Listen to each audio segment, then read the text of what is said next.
इस बार के लोकसभा चुनाव में तमाम पार्टियों ने अलग अलग जातियों को साधने की पूरी कोशिश की और अगर जाति की बात करें तो इसमें सबसे ऊपर नाम आता है बिहार का, ऐसा कहा जाता है। नमस्कार, इन खबर देख रहे हैं आप और मैं हूं आपके साथ जानिसार खान।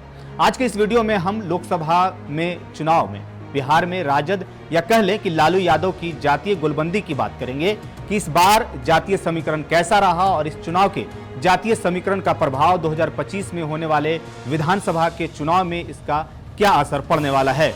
वैसे बिहार में इंडिया अलायंस या कह लें कि इंडिया गठबंधन के लिए लोकसभा चुनाव के परिणाम बहुत अच्छे तो नहीं रहे हैं, लेकिन नतीजे निराश भी नहीं करते हैं। कांग्रेस ने 9 सीटों में 3 पर जीत दर्ज की तो सीपीआई यानी कि एमएल ने 3 में से 2 सीटें निकाल ली।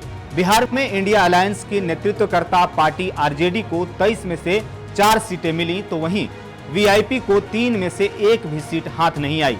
इस तरह पिछले लोकसभा चुनाव में 1 सीट के मुकाबले इंडिया अलायंस के खाते में इस बार 9 सीटें आईं। इंडिया ब्लॉक का मनोबल इससे बढ़ा है। अगले साल होने वाले विधानसभा चुनाव के पहले इंडिया गठबंधन की यह कामयाबी उसके सफल होने की भविष्यवाणी करती है। यह सब संभव हुआ है लालू प्रसाद यादव की जातिवादी राजनीति के नए समीकरण की वजह से। उन्होंने इस बार जातियों का ऐसा कॉम्बिनेशन लोकसभा चुनाव में बनाया जो इस बार उतना कामयाब भले न रहा हो, पर अगले साल विधानसभा के चुनाव में इसका सफल होना मुश्किल नहीं लगता। RJD supremo Lalu Yadav social engineering के मास्टर माने जाते हैं। 90 के दशक से 2005 तक लालू यादव के परिवार ने अगर बिहार में शासन किया तो इसके पीछे उनकी सोशल इंजीनियरिंग ही रही। लालू ने सधे अंदाज में मुस्लिम यादव यानी कि एमवाई का बड़ा जनाधार साध लिया था। दोनों जातियों की बिहार में अभी 32% आबादी है। बिहार में चुनावी सफलता के लिए 8-10% और वोटों की जरूरत पड़ती है। बिहार में चुनावी सफलता के लिए 8-10% और वोटों की जरूरत पड़ती है, यानी कि 40 से 42% वोट जिस भी दल या गठबंधन को मिल गया उसकी सरकार बननी तय है।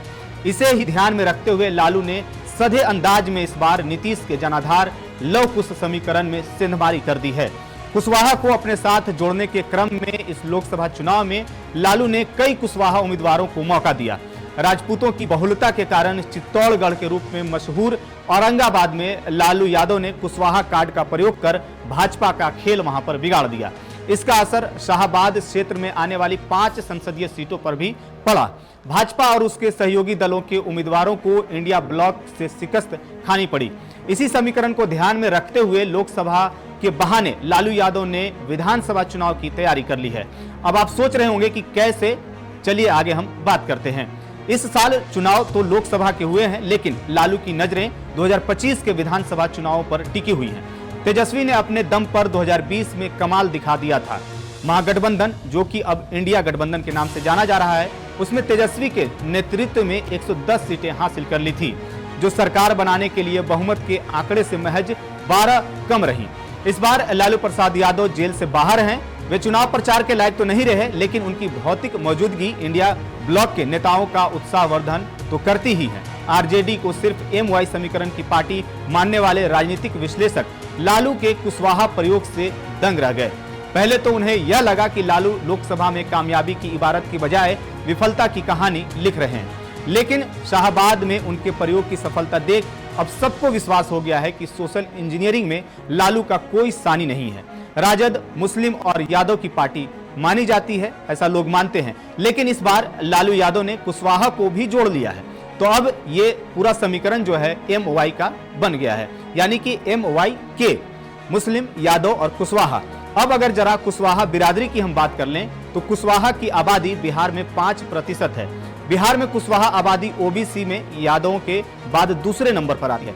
बिहार में जातीय गणना के ताजे आंकड़े बताते हैं कि कुशवाहा यानी कि कोयरी की आबादी बिहार की कुल आबादी में 55,06,113 यानी कि 4.21% है। ओबीसी में आने वाली जातियों में यादवों के बाद कुशवाहा जाति की आबादी दूसरे नंबर पर है, यानी मुस्लिम यादव समीकरण की तकरीबन 32% आबादी में कोयरी जाति की 4% से अधिक आबादी को लालू ने लोकसभा चुनाव में साधने का प्रयास किया है। आरजेडी ने इस बार कुशवाहा जाति से 8 लोगों को उम्मीदवार बनाया था। इनमें जीत तो एक ही यानी कि औरंगाबाद से अभय कुशवाहा ने की, लेकिन इसी बहाने लालू ने कुशवाहा वोटरों को साथ लिया है। रही सही कसर नरेंद्र मोदी के मंत्रिमंडल में लव कुश के शून्य प्रतिनिधित्व ने पूरी कर दी है। लालू ने स्वर्ण और दलित जातियों का भी टिकट बंटवारे में समुचित ख्याल रखा। ऐसे में अब राजनीति के जानकारों का कहना है कि लालू यादव की ये जातीय गोलबंदी 2025 के विधानसभा चुनाव में एनडीए को भारी पड़ सकता है। ऐसे में आपको क्या लगता है, जो लालू यादव ने MYK समीकरण बनाया है उसको लेकर के 2025 के चुनाव में कितना प्रभाव पड़ने वाला है? क्या लालू यादव का ये समीकरण, ये कार्ड 2025 के विधानसभा चुनाव में सफल होगा? कमेंट करके हमें जरूर बताइएगा। फिलहाल इस वीडियो में इतना ही। बाकी तमाम वीडियो के लिए आप बने रहिए इन खबर के साथ।